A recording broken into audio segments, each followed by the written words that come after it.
Imagine standing before God one day and realizing the way you treated your body, this one body he gave you, wasn't just about fitness or discipline or even self-control, while all of those things can benefit when we take care of our health, but that it was actually about stewardship.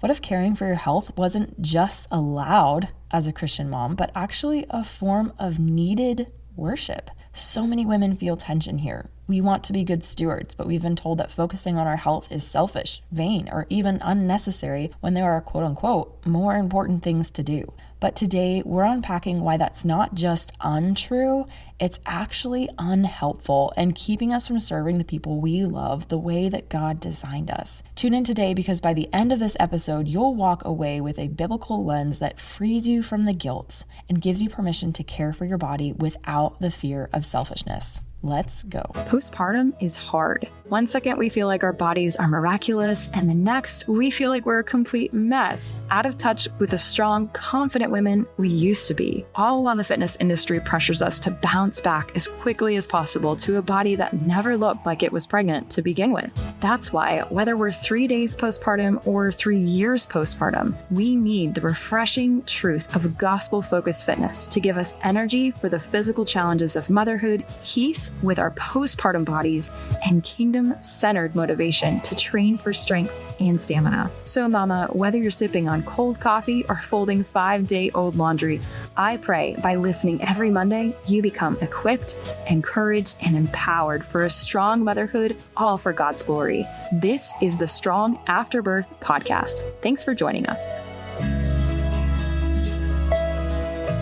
If you are the woman who has ever thought to yourself, I feel like I should take better care of myself, but there is just no time, or other people's needs come first, mine can wait, or maybe isn't it selfish to spend time and energy on my own health when I have a screaming infant that I feel bad for passing off to my husband? Well then, you are in the right place if those sound familiar. You likely want to be a faithful mom, a wife, and a disciple of Christ. You want to pour into your family well, but the truth is, you cannot pour from an empty cup. And yet so many of us try. Yet we feel the symptoms of pouring from an empty cup. We feel the pressure. We feel the short fuses. And we keep pushing our health to the back burner, assuming it's the godly thing to do. But here's the question I want you to wrestle with today. What if prioritizing your health isn't about vanity, but about obedience? If you've ever tried to get healthier before, you probably did what most people do. You jump into a diet, you sign up for a workout plan, or the classic, just try to be more disciplined. And let's be real, it may have worked for a while until it didn't. Maybe you started strong, but quickly got overwhelmed. Life happened. Kids got sick. The schedule fills up. I'm saying all this while my child has pink eye. And somewhere deep down, the guilt crept in. Maybe it said to you, maybe this isn't worth it. Maybe I should just focus on everyone else. Maybe this isn't the season for taking care of me. If you've ever felt these emotions and had these thoughts, you are not alone. Most Christian moms feel this exact tension. But the reason it hasn't worked long-term isn't because you're weak or undisciplined. It's because you were sold a lie about what it means to care for yourself in a God-honoring way. Let me tell you about a woman I know. You may know her too. Her name was Martha. You've probably heard her story. In Luke 10, Martha was doing good things. She was serving, preparing, making sure everything was just right for Jesus and his disciples. Meanwhile, her sister Mary was sitting at Jesus' feet. And when Martha got frustrated at Mary, Jesus gently corrected her. He said, "Martha, Martha, you are anxious and troubled about many things, but one thing is necessary." I want you to see this. Martha wasn't rebuked for serving. She was redirected towards what was truly needed and necessary.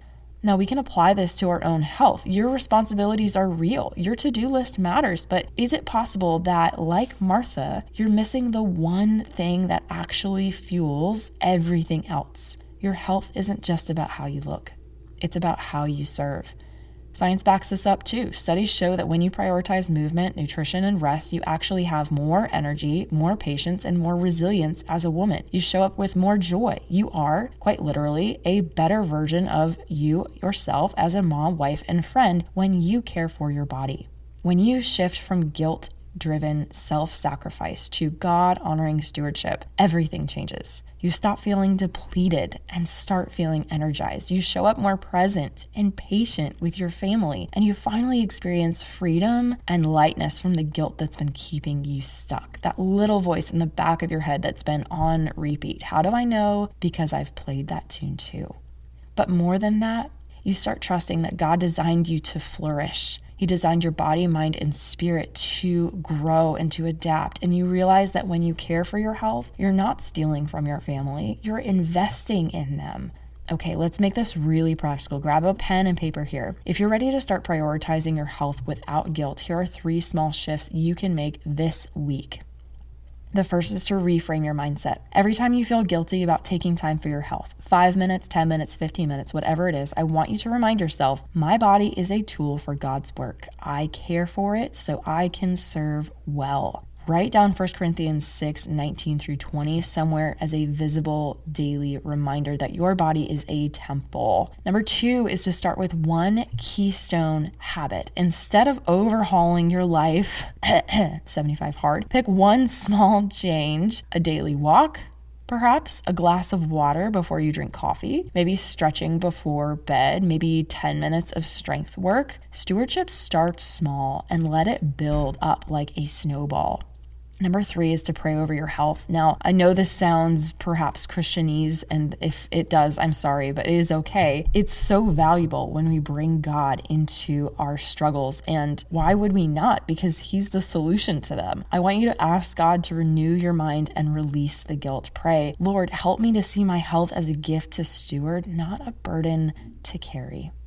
Friend, you are never called to run yourself into the ground in the name of service. Jesus did not call us to burn out. He called you to an abundant life in Him. So today, I want you to give yourself permission to care for your body as an act of faith. Because prioritizing your health is not selfish, it is godly. And yes, this can be taken too far. I do want to put this asterisk in here. You can take this too far, but this podcast episode is designed for the woman who is on the other end of that spectrum and is having a hard time even getting her foot in the door. And if you're feeling the weight of trying to figure this out on your own, you don't have to. Sometimes the best thing you can do is talk with someone who gets it, someone who can listen to your struggles, help you clear out what actually works for you in this season of life, and encourage you with a Christ-centered approach. That's exactly why I offer a free discovery call for True Strength Builder. Absolutely no pressure, no guilt. It's just a simple conversation about where you are and where you want to be. We'll talk about what's been keeping you stuck. I'll help you see a path forward that's realistic and grace-filled. And if True Strength Builder is a good fit for you, we can talk about next steps. And if not, we can still walk away with clarity and encouragement.